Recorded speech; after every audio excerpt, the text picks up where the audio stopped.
Ziadin Sela deklaroi se kishte refuzuar ofertën për të biseduar për të përfshirë në koalicionin qeveritar.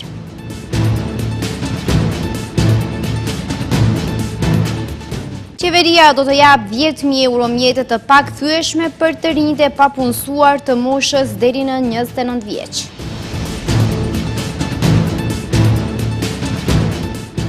Partia Levica e pa ditë kryeministrin për tragjedin në Koçan. Mickoski deklaroi se është i gatshëm të dëshmojë nëse i kërkohet.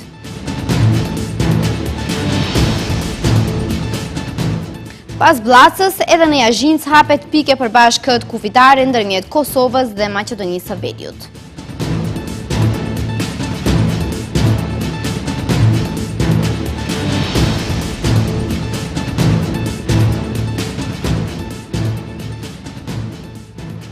Përshëndetje të nderuar shikues, mirë se takohemi në edicionin informativ të orës 15:55. Pas nisjes së lëkundjeve në koalicionin qeveritar për shkak të distancimit të Arben Taravarit, partitë e koalicionit qeveritar quan sinjale në adresë të Aleancës për Shqiptarët të drejtuar nga Ziadin Sela për mundësinë e përfshirjes në qeverisje. Këtë e konfirmoi sot vetë Sela, i cili ka thënë se nuk ka qenë i interesuar për ofertën. Ndërkohë, kryeministri Mickoski ka cilësuar figurën e Azir Aliut, i cili shihet si kandidat i mundshëm për ta zëvendësuar Arben Taravarin në krye të Ministrisë së Shëndetësisë. Lideri i Aleancës për Shqiptarët Ziadin Sela ka konfirmuar sot se gjatë kësaj periudhe të turbulencave brenda koalicionit qeveritar ka pasur tentativë nga partitë e pushtetit për bisedime për hyrjen e partisë së tij në qeveri. I pyetur konkretisht se a është takuar me kryeministrin Hristijan Mickoski, ai tha se nuk është takuar, por ka pasur tentativë për takim, megjithatë nuk ka pasur interes sepse ASH sipas tij nuk e ka parë politikbërjen vetëm si pjesëmarrje në politik. Ai më të ishtoi se në drejtim të kësaj duhet të ndërtohet standard politik.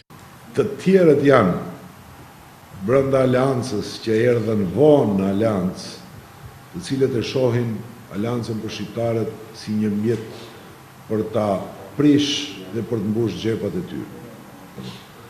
Unë nuk kam këtë simbolik, e thash edhe pak më herët, unë kam simbolikën e njeriu që ka ndërtuar Aleancën për Shqiptarët, ndërsa të gjithë të tjerët tani po kacafyten me njëri tjetrin se kush më tepër do të rrënojë Aleancën për Shqiptarët, dhe të përbashkët të dy arbenet kanë shkatrimin e Aleancës për Shqiptarët.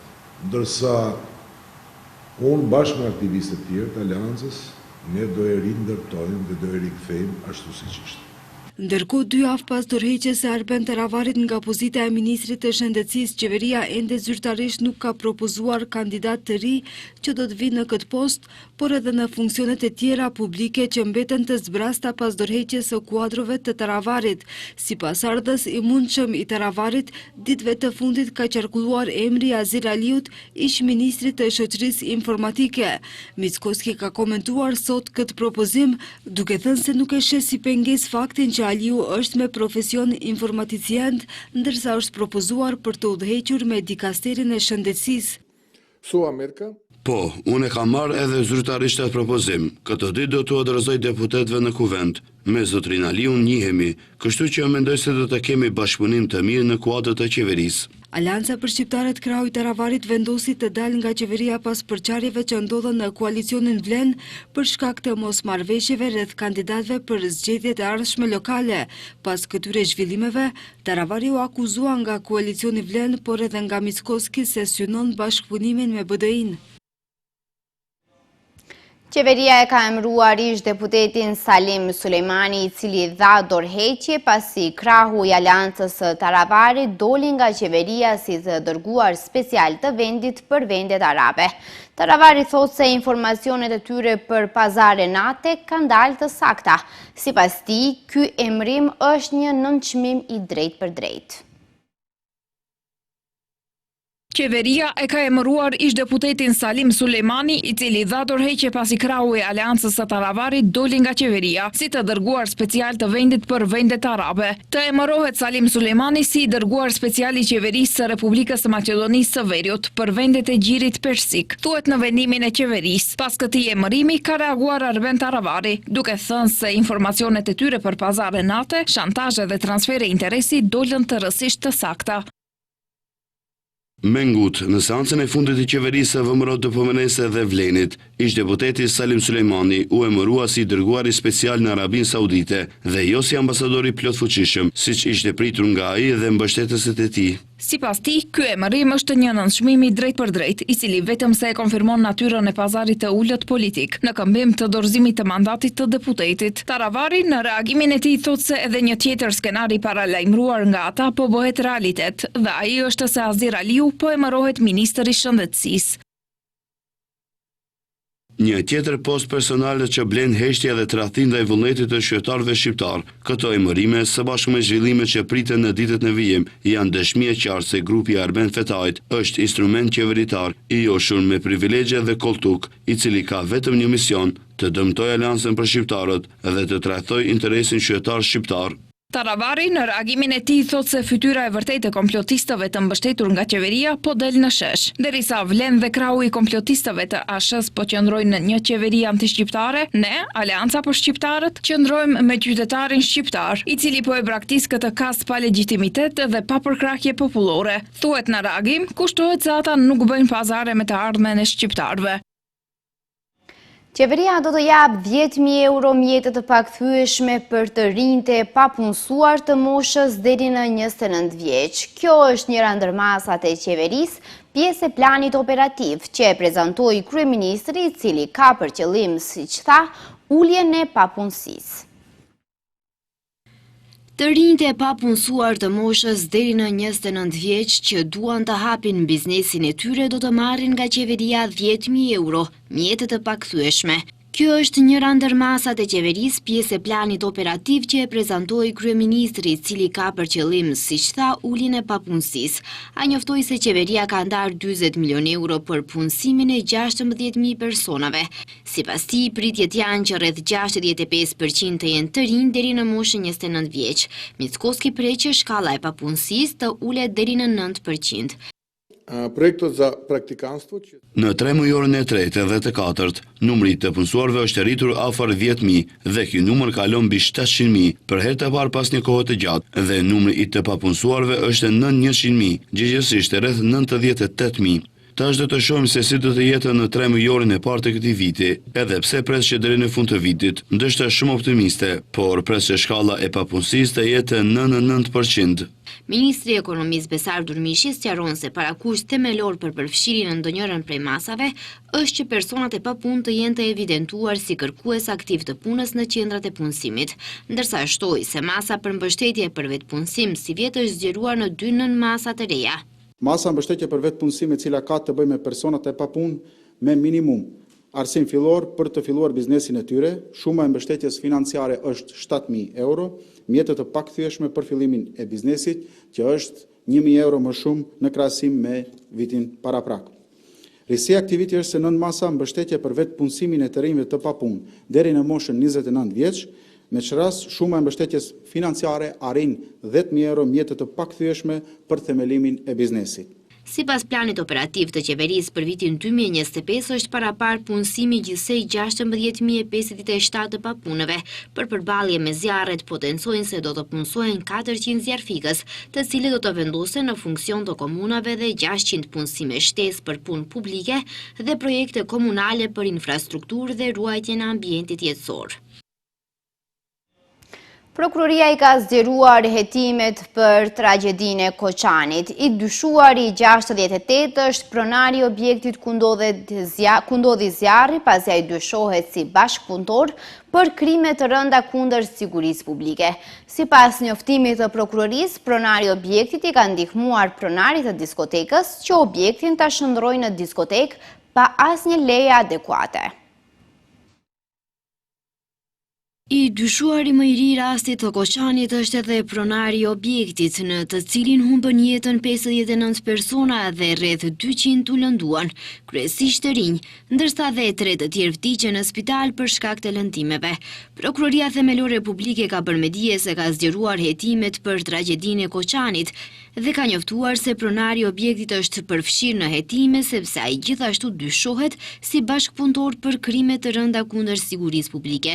Ndaj tij, prokuroria i ka propozuar gjykatësit të procedurës paraprake që të caktojë masa kujdesi. Sipas njoftimit të prokurorisë, pronari i objektit i ka ndihmuar pronarit të diskotekës që objektin ta shndrojë në diskotekë pa asnjë leje adekuate, madje duke kryer aktivitete ndërtimore disa herë për 13 vite radhazi.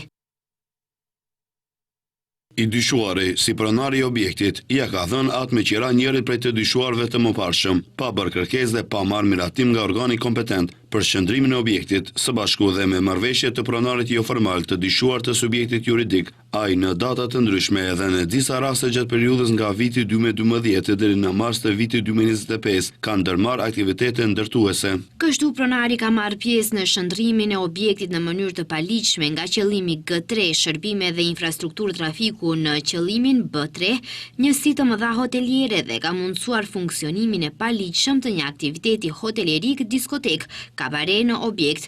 Gjithsej hetimet për këtë rast janë duke u bërë ndaj 68 personave, inspektor, kryetar komunash, ministra, pronar, si dhe ndaj 3 personave juridik. Partia Levica ka dorëzuar kallëzim penal ndaj kryeministrit Mickoski, të cilin e akuzojnë se ka amnistuar kryeprokurorin republikan duke marrë si favor premtimin e tij se do të kursejë nga ndjekja penale eksponentët e vëmëros të dyshuar për rastin në Koçan. Kryeministri Kristian Mickoski tha se nëse organet e drejtësisë vlerësojnë se ka shkelur ligjin, ai është shprehur i gatshëm të dëshmojë të vërtetën. Grupi parlamentar i Levicës ka dorëzuar kallëzim penal kundër kryeministrit Kristian Mickoski për veprën penale, pengim të drejtësisë lidhur me tragjedinë në Koçan. Nga Levica thonë se pavarësisht mangësisë në punën e prokurorit publik të Republikës Lupço Kocevski, siç është konstatuar nga qeveria, ata kanë pezulluar procedurën për shkarkimin e tij me qëllim të sigurohet një hetim selektiv. Gjithsesi, aludojnë në faktin se 7 zyrtar nga radhët e VMRO DPMN-s, të cilët, siç thanë ata, janë kursyer nga ndjekja penale. Apasjer propozon që kryeministri Mickoski të merret në pyetje nga prokuroria publike. Protiv premierët Kristian Mickoski. Bëhet fjalë për kreun e departamentit për punë të brendshme të Koçanit, kreun e departamentit punëve penale në Koçani, kreun e sektorit për punë të brendshme të Shqipit, inspektorin kryesor për krime ekonomike në departamentin e punëve të brendshme të Koçanit, udhëheqësin e turnit në stacionin policor të Koçanit, pronar në agjencisë private të sigurisë dhe drejtorin e inspektoratit shtetëror të tregut, Vlatko Stojkovski. Ndërkaq, kryeministri Kristian Mickoski tha se nëse organet e drejtësisë vlerësojnë se ka shkelur ligjin, ai është shprehur i gatshëm të dëshmojë të vërtetën. Unë i thërës organet prokurorin që të prononcohen lidhur me këtë padi penale dhe nëse ekziston vepër e tillë penale, menjëherë të veprojnë për të njëjtën. Unë jam këtu, nuk fshihem, nuk iki, lirisht nëse vlerësojnë se me të vërtetë kam thyer ligjin, unë jam i gatshëm me vetdije dhe ndërgjegje të pastër të përgjigjem para qytetarëve. Këtë e kam thënë prej ditës së parë. Mos të presin një minutë. Megjithatë, partia e majtë njoftoi se do të vazhdojnë të ndjekin procedurën dhe do të këmbgulin për llogaridhënie dhe një hetim të plotë të rastit të Koçanit.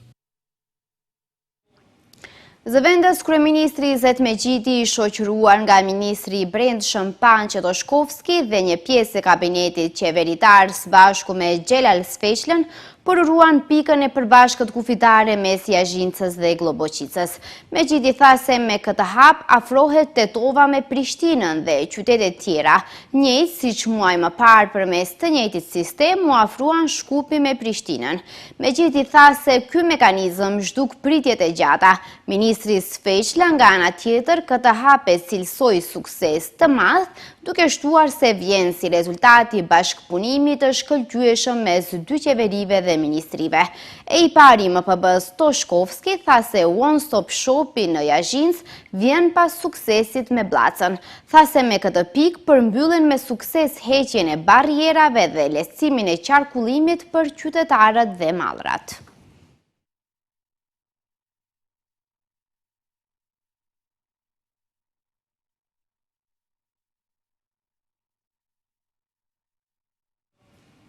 Kryetari i Aleancës për shqiptarët Ziadin Sela ka kërkuar nga autoritetet e komunës së Krushevës që t'japin fund ndalesës që po i bëjnë punimeve për ndërtimin me vetë financim të shkollës në fshatin Nerov. Sela ka sugjeruar që nëse institucionet duan të merren me objekte ilegale, le të merren me ndërtesat e shumta ilegale nëpër qytetet e vendit. Përderisa vazhdon bojkoti i nxënësve të fshatit Nerov të Krushevës, kryetari i Aleancës për shqiptarët Ziadin Sela ka reaguar rreth zhvillimeve që kanë sjellë këtë bojkot. Ai në një konferencë për media të mbajtur në Kuvend i ka bërë thirrje MPB-s që të ndalojë presionin në Nerov.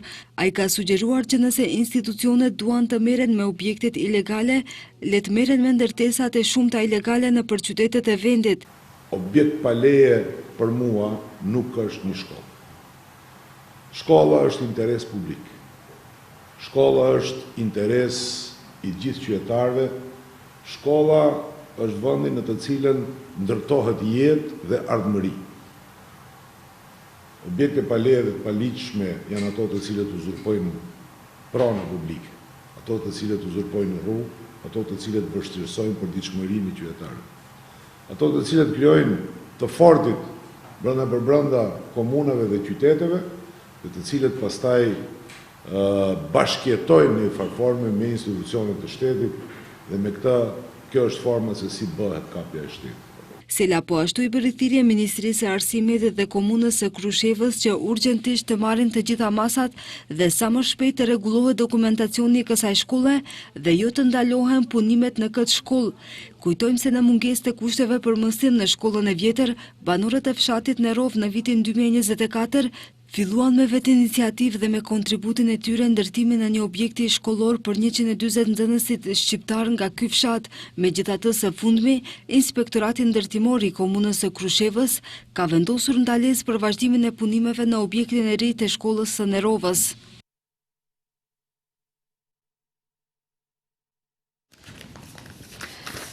Ligji për përfaqësimin adekuat është gati, por duan që të jenë të sigurt që të mos ketë problematika të cilat do të rrëzonin ligjin dhe procedurat, pastaj të nisin nga e para. Këtë e deklaroi kryeparlamentari Afrim Gashi duke shpjeguar se aktualisht është një grup i punës i cili po punon, ndërsa bëhen konsulta edhe me gjykatën kushtetuese dhe me Komisionin e Venedikut. Kryeparlamentari Afrim Gashi ka deklaruar se janë të gatshëm t'i votojnë ndryshimet kushtetuese, por tha se duhet siguri që pas ndryshimeve kushtetuese, fqinji bullgar të mos hap çështje të tjera, të cilat do ta kthenin vendin sërish prapa në rrugën drejt BE-s. Ai theksoi se gjatë kësaj periudhe kanë takuar dhe kanë kërkuar ndihmë nga shtetet europiane lidhur me këtë çështje. Gjithë e dim problemin që kemi me fqiun ton Bullgarin dhe paparashikueshmërinë e çështjeve që ata i hapin në raport me elementet identitare të qytetarëve tanë apo bashkëqytetarëve Maqedonas që numëralisht na implikon gjithëve neve si shtet dhe qytetarë të vendi. Jemi të gatshëm të votojmë ndryshimet kushtetuese, vetëm na duhet një parashikueshmëri në proces. Frigohemi se pasi të bëjmë ndryshimet kushtetuese, mos vallë eventualisht na vjen një blokad tjetër për çështje identitare. I pyetur lidhur me ligjin për përfaqësim adekuat, Gashi tha se ligji është gati, por duan që të jenë të sigurt që të mos ketë problematika, të cilat do ta rrëzonin ligjin dhe procedurat pastaj të nisin nga e para. Është një grup i punës i cili po punon dhe ligji është gati, por jemi në konsulta edhe me gjykatën kushtetuese, edhe me Komisionin e Venecias të jemi sigurt se ligjin që do ta adaptojmë dhe do ta votojmë të mos jetë i rrezikuar nga kjo komponenta e kushtetutshmërisë, të themi. Duam që të jemi të sigurt 100% që të hyjmë në proces, të mos na ndodhë që të ketë parashtresa për atë ligj dhe pastaj të na bije, pastaj prapë të kthehemi. Kryeparlamentari Gashi sot shënoi një vjetorin e detyrës si kryeparlamentari i Maqedonisë së Veriut, për të cilin tha se ishte një vit që dëshmoi se edhe në politik dinjiteti, përullësia dhe përgjegjësia janë vlera që mund të udhëheqin me sukses një institucion të rëndësishëm të shtetit. Një aktivitet i organizuar nga shoqata kulturore Vizioni M ka mbledhur nxënës së shkollës fillore Jashar Beu Shkupi dhe shkollës fillore Tefeus. Organizatorët thanë se synimi është që të nxitet shprehja e leximit të nxënësit. Shoqata kulturore Vizion M në hapësirat e Inoksit ka organizuar garë mes nxënësve të shkollave fillore Jashar Beu Shkupi dhe shkollës fillore Tefeus. Nxënësit nga dy shkollat ishin mjaft të entuziazmuar, ndërsa pyetjet për ta ishin për gjuhën dhe lektyrat. Profesori i Universitetit Ndërkombëtar Ballkanik Ekrem Destanov tha se kjo garë është organizuar me të vetmin qëllim, e ajo është sipas profesorit të motivojnë nxënësit që sa më shumë të lexojnë. Unë besoj që leximi i librit është një punë e mirë dhe e këndshme. Për fat të keq në shtetin ton, leximi i librave është në nivel të dobët. E mirë është që shoqata kulturore Vizioni M po bën kësi lloj programesh, duke i çuar nxënësit të lexojnë libra. Mendoj që është e rëndësishme. Unë i përgëzoj ata dhe mendoj që do të jetë e dobishme. Duke dashur që mos të kufizohet deri më kaq, por të bashkëngjiten edhe shumë nxënës tjerë në gjithë Maqedoninë e Veriut për të lexuar libra. Programi ishte i ndarë në 2 pjesë, ndërsa në garë merrnin pjesë nxënës nga klasat të ndryshme. Për përgjigjet e sakta, ata merrnin mbështetje dhe dua trokitje nga shokët dhe shoqet e tyre. Ndërkaq, për përgjigjet e sakta, nxënësit u vlerësuan nga komisioni i cili u përbënte nga 3 anëtar. Sot moti në Maqedoninë e Veriut parashikohet të jetë pjesërisht i vranët dhe njëkohësisht me periudha me diell, ndërkohë duke filluar që nga kjo fundjavë, veçanërisht të dielën në rajonin e Ballkanit pritet të fillojë fluksi i ajrit të ngrohtë nga Afrika. Drejtoria për punë hidrometeorologjike ka njoftuar se moti sot në Maqedoninë e Veriut do të jetë pjesërisht i vrenjtur dhe njëkohësisht me periudha me diell. Në pjesët verilindore pritet të ketë kushte për shira të lehtë lokal. Do të ofrojë erë mesatare, ndërsa në pjesët lindore erë e fortë nga drejtimi verior mbi 60 km/h. Temperatura maksimale parashikohet të lëvizë nga 1 deri në 9 gradë Celsius. Parametrat e motit për Shkupin janë me diellë dhe vranësira të vogla deri në mesatare. Do të ofrojë erë mesatare nga veriu. Ndërkaq, duke filluar që nga kjo fundjavë, veçanërisht të dielën, sipas raporteve të Drejtorisë për punë hidrometeorologjike, në rajonin e Ballkanit, gjëgjësisht edhe në Maqedoninë e Veriut, do të fillojë fluksi i ajrit të ngrohtë nga Afrika. Në këtë situatë, temperatura do të rriten ndjeshëm, duke u rritur në intervalin 20 deri në 28 gradë Celsius. Këto temperatura priten të jenë edhe në Shkup dhe në rrethin. Shikues të nderuar, kemi arritur në fund të këtij edicioni informativ. Ju falenderoj që qëndruat me ne. Mirupafshim.